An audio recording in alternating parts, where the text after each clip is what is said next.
started here. Sure.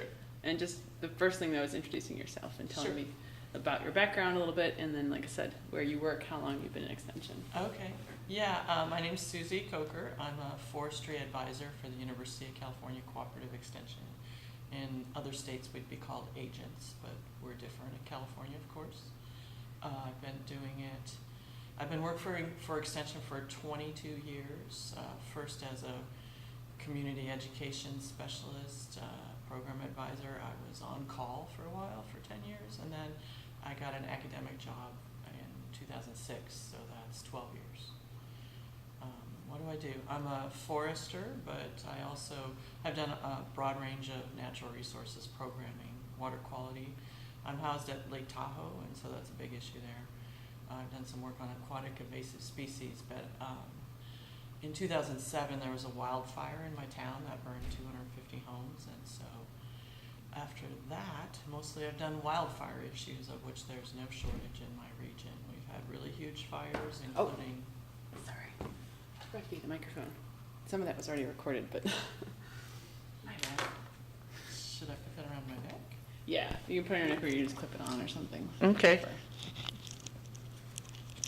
I did capture a lot because it's a pretty good video, or a pretty good camera, or I'm sorry, pretty good microphone, but can you just reintroduce yourself one more time? And then Sure. Sorry about that. It's all right. I'm Susie Coker. I'm a forestry advisor for California Cooperative Extension in the Central Sierra Nevada, which is basically all the forested area between Lake Tahoe and Yosemite National Park, which is about 1.8 million acres, 4 counties.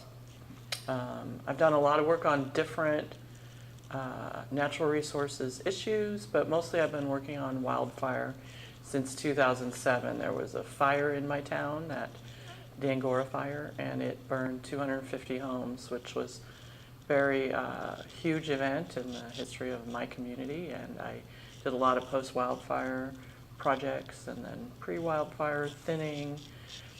We've had huge fires in my 4-county region, including the Rim Fire and the Butte Fire, which killed some people, and the King Fire, which is 100,000 acres. So I have done just tons of programming on what to do after fire. I work with landowners what to do to keep their forest healthy before fire and do workshops and that sort of thing. It's just the amount of activities they can do is really limited. So I'm basically specialized in post-fire forest rehabilitation, of which we have no shortage at all in California. Last 2 years, mostly bark beetles, because we've had huge outbreaks and massive tree mortality.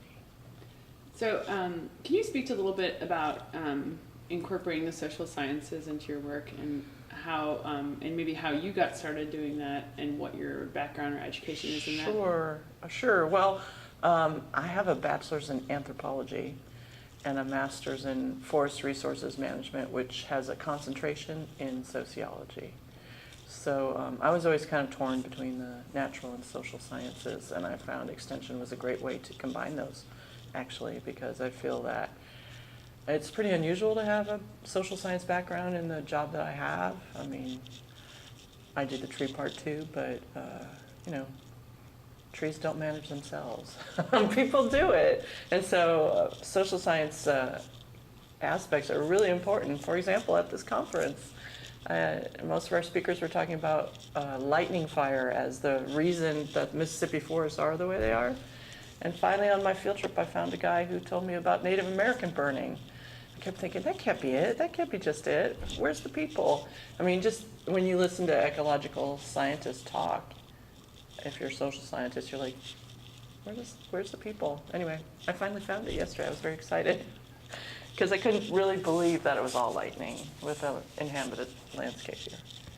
So what kind of advice would you give to a new agent or a new extension specialist, especially, who might be doing needs assessments? Sure. Well, I think that social science training is really useful, and I certainly hear my colleagues feel befuddled about needs assessment and social data collection and things like that. So any kind of training that you can do, I think, is really going to help you.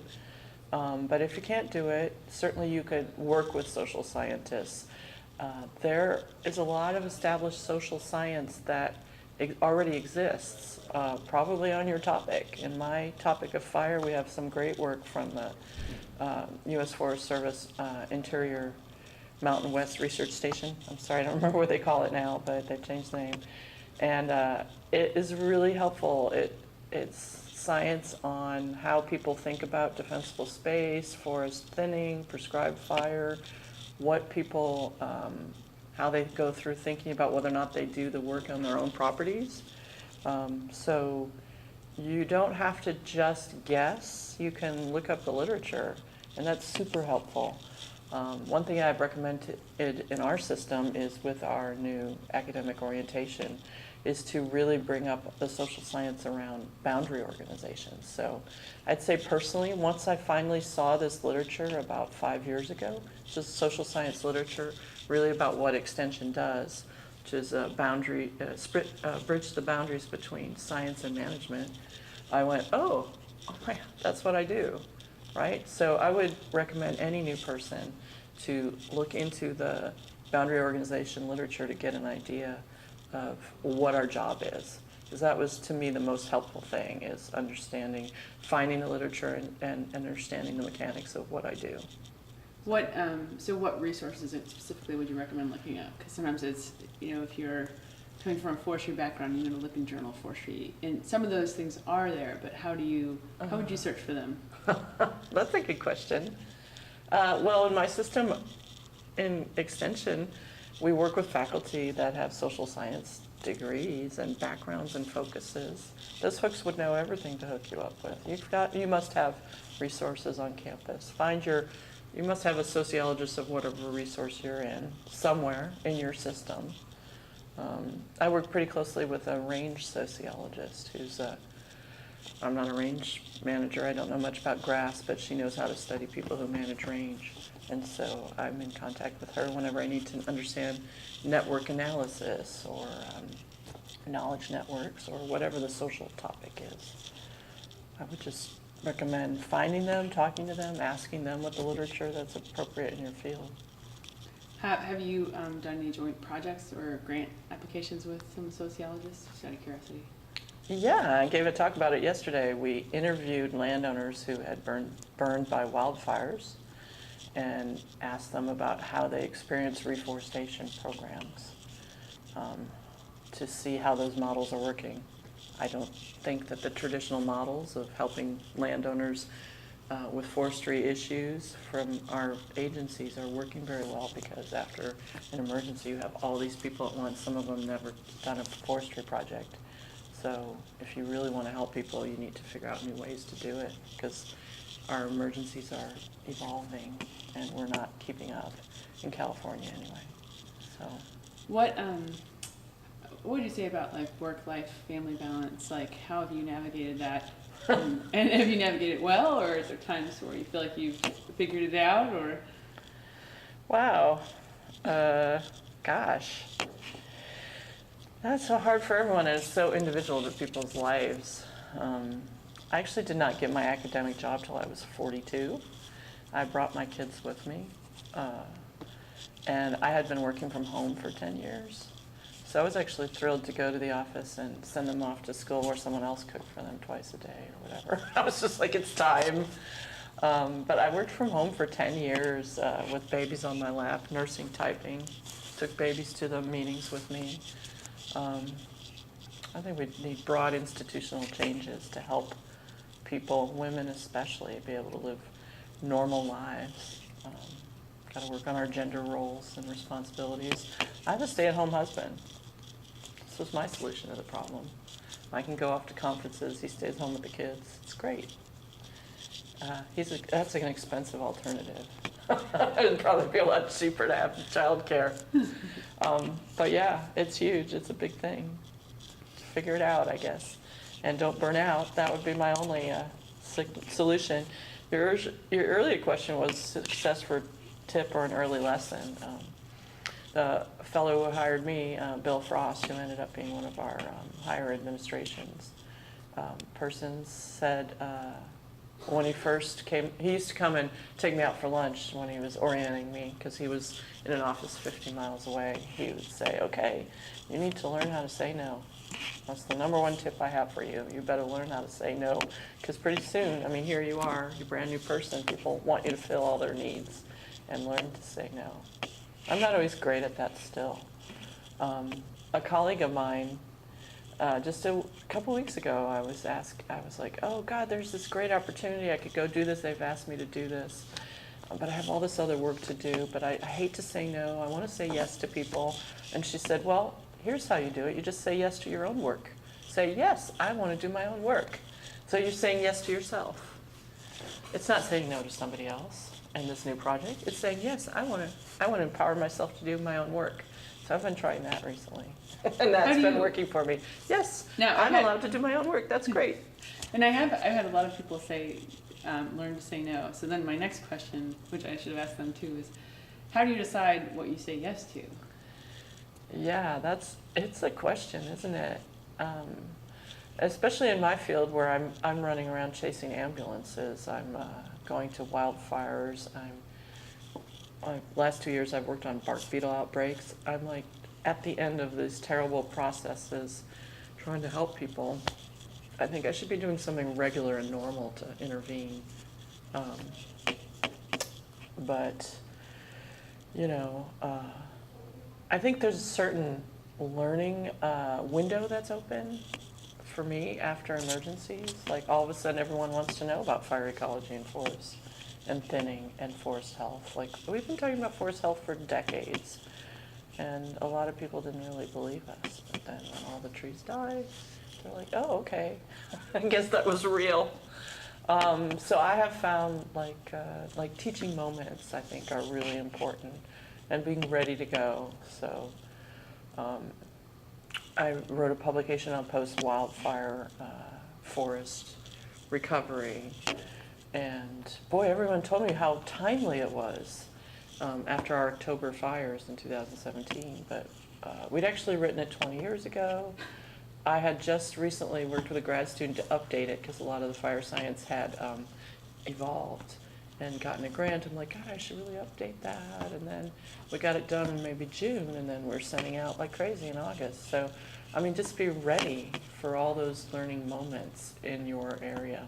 We have no shortage of them. There's tons of them. So I guess I've talked myself back into it's great to just respond to emergencies because then people are listening. So it's an ongoing question of what to say yes to. I also find that I say yes to certain like new things for a while. Like, oh, this is an interesting new thing. I kind of go for the shiny new toys. And then once they want me to be involved for a long time, then I don't do it anymore. Because I'm like, I don't have time for that. I want to do a few things to help me meet those people. I just said yes to this new event, helping with this wood education symposium at our research forest, because it was a whole new group of people that I've never met. That's the Sierra Cascade Logging Conference, and they have a real agenda to do this stuff. And so I'm going to say yes to things that are going to help me meet new audiences and figure out who all the players are so I can figure out how to work with them in the future or use them for other goals. And I think that's already paying off. Another one of my clientele wants to do an expo on increasing workforce and contracting in our area because not enough contractors want to come do forestry work. And I thought, okay, I'm about to go meet those people at this event that they're holding, and then maybe I can rope them into this event over here. So I guess just socially deploying yourself. I guess that's how I think about it. Maybe people know that about me in my area too. I want a little finger in each pie so I know what's going on, and then I can chart what direction I'm going because that's what's not happening and what needs to happen. How do you navigate partnerships and credit and figuring out who to partner with? You said you already listed a little bit because you kind of say the newer shiny people that you want to keep contact with. But is there anything else that partnership relationship that you want to add? I've been doing this long enough that I have organizations that I used to partner with that all the new people don't even know that ever happened. An example is my local resource conservation district. In my area, we'd never had a master gardener program. We had a gal there who was very interested in getting master gardeners to help them with vegetation questions, and mostly because of water quality issues and fire issues around vegetation around homes. They needed expertise and they couldn't do it themselves. They were like, we should have master gardeners. So it was great. We did all this needs assessment together, and then we put the program together, and then the RCD came up with the money, and they were housed at the RCD. Maybe that was only like 7 years ago. And then since then, there's new people, there's a new direction. I've just had a charm offensive trying to woo the new person in this job. And now they have money for us, and they had no idea that they were the ones who started the program 7 years later, right? It was amazing. I'm like, okay, here's all the contracts we used to have, and all of that. So, I mean, as far as partnerships in the long term, I really only have a few. Partners come and go, and then you need to like reorient them. I find that like I'm the person who's in the same job the longest in my area. Everyone else is flitting around in around Lake Tahoe anyway, moving agencies. Like I am the institutional memory. It's a little scary, right? So yeah, new people come and go, but I guess just continual outreach with partners so that you're on their horizon. And if they veer away from you, don't give up. The next people might come right back, which is what I'm finding right now. So, any other thing you'd like to add, or like stories or tips or advice for new folks, or you kind of touched on a lot of things. So yeah, what character trait makes you a successful person? And so, in my opinion, of course, since I have a degree in anthropology, it's cross-cultural ability and code switching, which is a term that we use. To me, you can be different people for different audiences. And, you know, boundary organization theory is all about having a nice bridge between two communities. And you have to have credibility in each, and you have to be responsive to both clientele and academia. And that can be really hard because, I mean, gosh, I work with UC Berkeley. They're like their number one public institution in the country in all the rankings, and they think very highly of themselves. The last time I was there, I was trying to find a parking place, and I found a place, but it had a sticker that said, reserved for Nobel laureates. So I'm like, okay. You know, in extension, you're never like the one thing or the other. Like I am a hanger-on in academia. I try and do, in California we have to do our own research as advisors, so I publish, but I'm not like them. I try to be at least credible. And then in the forestry community, you know, I am a forester. I've passed all the licensings. I'm a registered professional forester, which really helped me with my credibility. But, you know, I don't do dirt forestry, so in extension, you're the only one who does exactly what you do, and you're bridging between these two communities. That can be really hard from like an ego perspective. You're like, oh, you can see how people kind of get, one of the issues with extension is that you get captured by clientele, or you get captured. And to be in the middle constantly and never like have your own community that you're fully part of is really hard socially, I would say. And so learning to be cross-cultural and be able to be those different ways of the different communities. I think we're doing that, but not explicitly. People never think it through, but that is what our job is. So coming to something like ANREP is perfect, because then these are the people you're actually really like, because they have their hands and, or is it their feet, in each community. So I don't know, just trying to be clear on that. And I think that's one of the things that really is complicated for our new people. Like, oh wait, yeah. It's just really hard to figure out what that path is. And I would just say there's plenty of social science to figure it out and help you figure that out. Because I think those social things are really profound and difficult for people. And with other people I've worked with, I've seen people who I've felt like, oh, they just went that way. And they need to continue that bridge to academia and not just be, you know, an applied person without that credibility. They're losing. My colleague over here is jealous because I'm more connected with faculty. Well, that's because I realize that's a big part of my job, right? So thread the needle, lucky you. That's my advice. Right. Anything else? That's probably more than enough, huh? What surprise lesson did you learn from your biggest mistake? Oh, I could do that. All right, so because you asked me about my biggest mistake, I will tell you. And it's not huge, but when I first started out, I was asked to give a talk at our Forestry Institute for Teachers about sociology and social research. And the biggest mistake I made was believing that the person who asked me for a specific topic knew what I should talk about. And so I gave a very specific talk responding to the questions the person asked me, and it was very academic, and everyone hated it. And we share our evaluation forms. There were a number of teachers who wrote, "What was the worst thing about this workshop?" And it was my talk. I was listed as the most boring, the worst aspect of this workshop by at least 5 or 6 people. Which is really depressing, right? And so what I learned was that the people who ask you to do something don't necessarily know what you should do. You should bring your own experience to it. Like, I should never have given that talk. I should have realized that teachers would love to hear about this instead. But I didn't have enough experience to get that. So now I hear what people ask me, but I always follow up. And if I think they're wrong, I'll, reflect back and I'll say, what I think I want to talk about is this, because I have a lot of interesting things to say. And there's nothing worse than just boring someone to death in a workshop. No matter what they ask you to talk about, you got to give them something that will make them feel better. They'll remember right? They won't remember exactly what you said, but they'll remember how you made them feel.